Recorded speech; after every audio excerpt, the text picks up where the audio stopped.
بالنظر إلى الطرح الذي تفضل بتقديمه الآن الدكتور غفران، هل ترين دكتورة أي وجاهة لهذه الفكرة، فكرة أن هذا التراث يمكن أن نستوعبه وفيه ما يمكن أن نتكئ عليه لاستعادة الوهج الحضاري إن شئنا للمسلمين، وإن كان يجوز أن تنقد بعض جوانبه، وأن الأزمة في الحقيقة هي أزمة الذات المسلمة اليوم وليست أزمة التراث.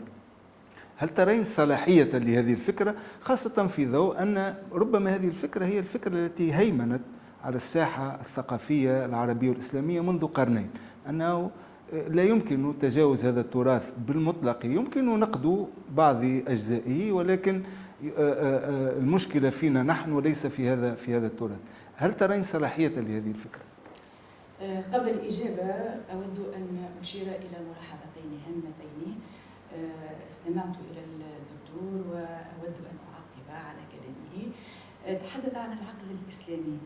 بالنسبة إلي ليس هناك عقل إسلامي وعقل عربي وعقل غير إسلامي وغير ذلك. العقل هو عقل وآلية العقل واحدة، هو عقل بشري إنساني معوله العلوم والمعارف.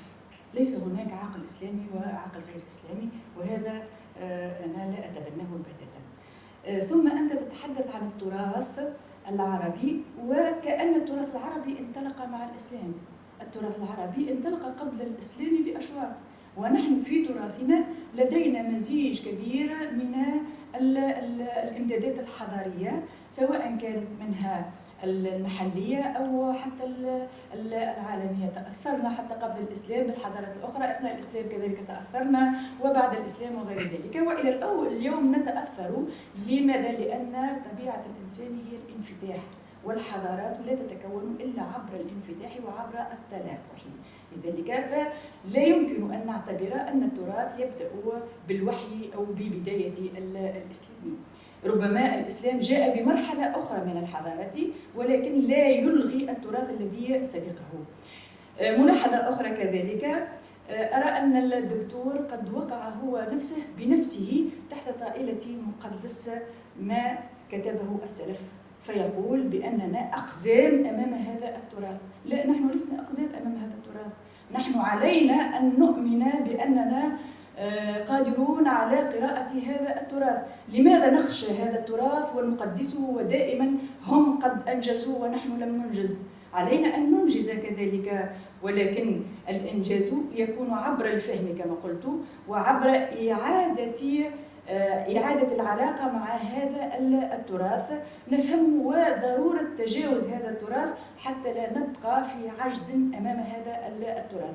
إذا لم نتجاوزه فإننا سنقع في عجز كما تحدثت أنت. والتجاوز يكون عن طريق قراءة هذا التراث قراءة موضوعية، أي نضع التراث على أنه موضوع علمي للدراسة لا نخشى فيه شيئا، وليس هناك حدود لا الوحي ولا النصوص ولا المقدس ولا غير ذلك، كلها نصوص مفتوحة للقراءة ولعرضها أمام العقل والتفكير العقلاني. ثم ما هو المعيار دكتور الذي به نقرأ؟ يعني ما هي زاوية النظر والمعايير العلمية والقيمية التي نتعامل بها مع هذا التراث؟ هل هي معايير مستنبطة من ذاتنا أم معايير وافدة علينا من الخارج؟ كيف ترى؟ كما قلت أن العقل مطلقا، كذلك العلم هو مطلق. العلم مطلق ليس حكرا على شعوب دون أخرى. ونحن في عصرنا الآن توصلنا إلى العديد من المناهج، ولعل المنهج التفكيكي، المنهج الأنثروبولوجي، المنهج السوسيولوجي وغيرها من المناهج قادرة على فهم هذا التراث، ونحن قادرون على استعمال هذه المناهج لفهم هذا التراث. وكما يقول ماكس فيبر يقول علينا أن ننزع السحر عن العالم، ضرورة نزع السحر عن العالم. ما معنى ضرورة نزع السحر عن العالم؟ هو أن نخلص هذا العالم من الفهم السحري، يعني السحري بمعنى الفهم الغيبي التأويلي الذي يقوم على التفسير، على الرجوع إلى الرؤى الغيبية حتى نفهم العالم. علينا أن نخلص معارفنا ونخلص فهمنا للتراث من هذا السحر. هو سحر يعني رمزي بمعنى الاتكال على الغيب وعلى الرؤى الغيبية وعلى التفسير وعلى ما كتبه القدامى. كذلك نحن متطورون عنهم في التفكير، وعلينا أن نستغل هذا التطور حتى ننتج معرفة أخرى، حتى نفهم ما أنتجه، ولكن لا نبقى في سجن أو لا نبقى في رهائنا لهذا التراث. علينا أن نتجاوز التراث ونحدث قطيعة إبستمولوجية معرفية، وليست قطيعة مع التراث، هي قطيعة إبستمولوجية، يعني قطيعة معرفية. لا نتعامل مع التراث كما تعامل الأسلاف معه، علينا أن نتعامل معه بفهمنا، بعقلنا، بعلومنا، بمعارفنا الحديثة وغير ذلك. إذن التراث هنا يتحول من كونه مقدس أو مقدس يقوم على المأسسة إلى موضوع للأنسنة، أنسنة التراث، أي أن التراث يصبح بعدا اجتماعيا، يعني ظاهرة اجتماعية ثقافية ندرسها كما ندرس بقية العلوم الأخرى.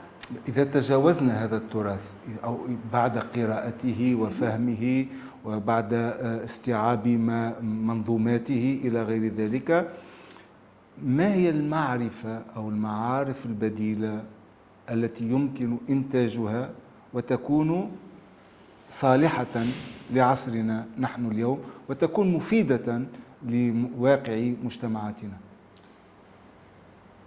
هو كل هذه القراءات لماذا؟ نعم. كل هذه القراءات حتى نجيب عن سؤال مهم: لماذا تأخرنا؟ نحن لماذا تأخرنا؟ لماذا أصبحنا في هذا العجز؟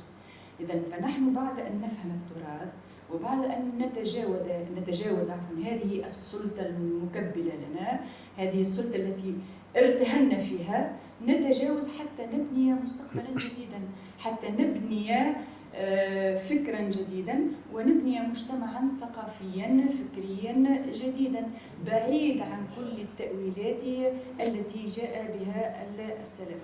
لماذا؟ حتى تكون هذه المعارف وهذه النتائج محايثة لعصرنا ومستجيبة لمتطلبات ما نصبو إليه من إرساء حداثة.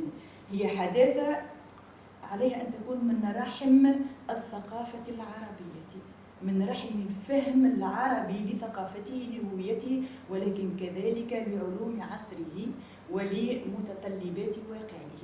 لذلك لا يجب أن نعيش هذا التمزق بين الانجذاب إلى الماضي والانبهار به والافتخار به ونحن كنا والانزلاق كذلك إلى الانبهار بالآخر والارتماء نحو الآخر، وبالتالي نعيش اغترابا ونعيش انفصالا عن ذاتنا وعن هويتنا. علينا أن نبني ذاتا عربية متقدمة حداثية تنطلق من واقعها وتبني إلى مستقبل عربي آخر بمفهوم جديد بعيد عن الماضوية وبعيد كذلك عن الاغتراب الغربي. نعم. وكأن الدكتورة أستاذ غفران تقول لنا: أليس من حق هذا الخلف أن يتخلص من قيد السلف وأن يبني حداثته دون أن ينظر في مرآة الماضي؟ هل ترى هذا الطرح صالحا نظريا وناجعا عمليا من أجل هذه الحداثة الأصيلة التي تدعو إليها الدكتورة زهر؟ نعم، جميل في الحقيقة، لكن أسأل سؤال أنا: ما المانع؟ ما الذي يمنعنا أن نبني حداثتنا؟ ما المانع؟ الطريق أمام الجميع أن يبني ما يريد، لكن ما أريد أن أطرحه أن قضية الماضوية لا أحد يتكلم عن الماضوية. من الذي يتكلم اليوم عن استرداد التراث وأن نعيش في الماضي؟ من؟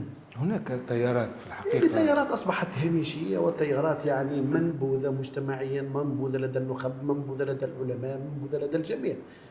التيارات التي الماضوية هي تيارات يعني ألا ترى كانت في صدام مع الواقع، كانت في صدام مع المجتمع، كانت في صدام مع العصر الذي نحن نعيش فيه، وليست يعني غالبية موجودة في العالم وفي المجتمع العربي والإسلامي. الفكرة دكتور أن تسييج الاجتهاد كما تطرحه منهج الإصلاح من الداخل بضوابط معينة، بفكرة أو بمقولة الثوابت، ألا يحد ذلك من قدرة هذا الجيل ومن قدرة هذا الخلف على أن يبدع من داخله ما به يتخلص من حالة التأخر التي ما هو يعاني؟ داخله هذا الجيل؟ ما هو داخله؟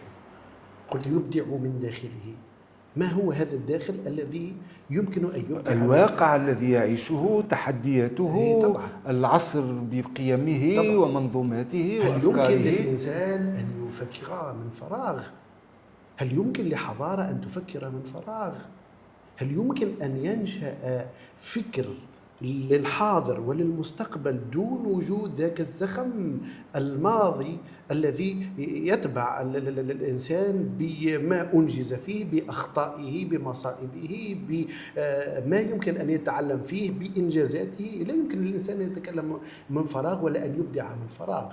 علاقتنا بالتراث ليست علاقة مقدسة، والوقوف على التراث هي ردة عن كل فكر عقلاني وكل تصور يمكن للإنسان أن يجعله يفكك مشاكله ويجيب عن أسئلته. هذا أمر محسوم فيه.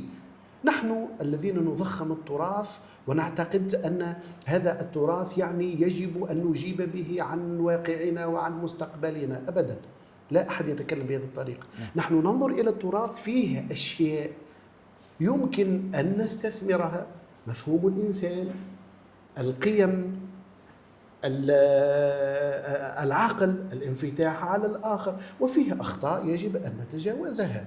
التراث ليس مقدسا، وكثير من الأشياء التراثية التي وقع تجاوزها حتى لدى أكثر الفقهاء تمسكا بالتراث. وأضرب لك أمثلة كثيرة.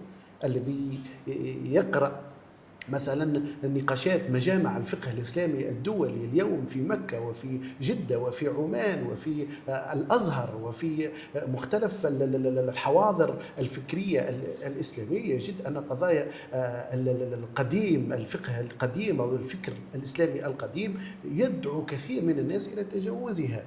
نحن الذين جعلنا هذه القضية التراث، والتراث ليس سببا في أزمتنا.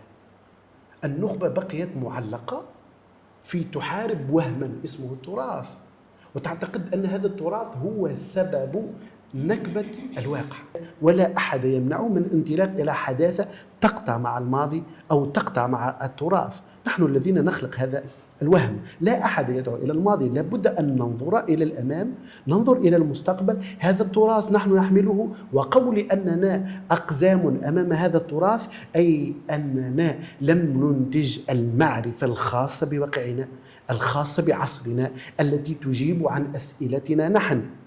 وأنا أطرح عليك يعني ليس سؤالا ولا إشكالية، لكن أطرح عليك قضية ألاحظها مجتمعيا. هل الشباب اليوم في المجتمعات العربية والإسلامية وفي المجتمع التونسي يتحرك بالتراث ويتصرف بالتراث ويتخلق بالتراث؟ لا علاقة له بالتراث أصلا. هو يتصرف طبق عصره وطبق واقعه. إذن التراث ليس له سلطة على الواقع كما يتخيل. التراث له سلطة أو هو هاجس في عقول بعض النخب التي بقيت معلقة عن واقعها وعن مجتمعها، بل هي في قطيعة عن هذا المجتمع، لأن المجتمع ليس مجتمعا نخبويا ولا مجتمعا مثقفا، ولا هو مجتمع إذا سمع بعض الخطابات الفكرية أو الثقافية التي تتصادم مع التراث يلبس عليه ويعتقد أن هذه النخبة إنما هي تشتم الدين وتشتم الأسلاف وتشتم كذا وكذا وكذا، بينما هذا ليس صحيح. نقدنا للتراث يجب أن يكون موضوعيا، وخطابنا في نقدنا للتراث يجب أن يكون مستصاغا حتى نكون مثل ما يتكلم جرامشي عن المثقف العضوي. المثقف العضوي هو المثقف الفاعل والقادر على أن يغير من داخل مجتمعه وليس من خارجه.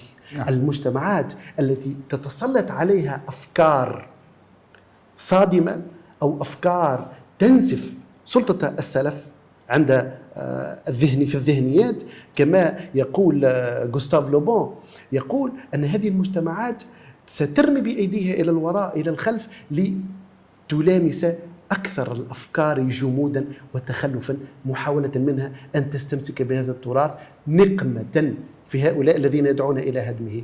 نحن لا ندعو إلى هدمه، ندعو إلى نقده، ندعو إلى الوقوف على ما هو إيجابي واستثماره وتثويره، وندعو إلى تجاوز ما لم يعد صالحا في عصرنا وفي زماننا. نعم، شكرا دكتور غفران. إذن ربما من خلال هذا النقاش الذي دار بين ضيفينا الكريمين نتوصل إلى فكرة جوهرية وأساسية في هذا النقاش، هي فكرة نقد التراث. لابد من إعمال معول النقد. هناك من يدعو إلى مراكمة على هذا التراث ومحاولة إصلاحه من الداخل. هذا منهج ربما كان سائدا، هل أدى إلى نتائج عملية ومفيدة؟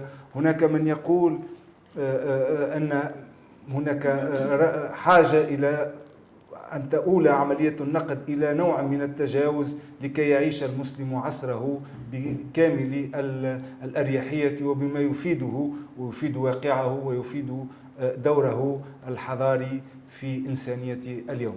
على وقع هذا النقاش نشكر لضيفينا الكريمين ما تفضل به من إفادات، ونشكر ضيوفنا الكرام على حسن المتابعة، ونلتقي في مناظرة جديدة من مناظرات حوار الثقافات.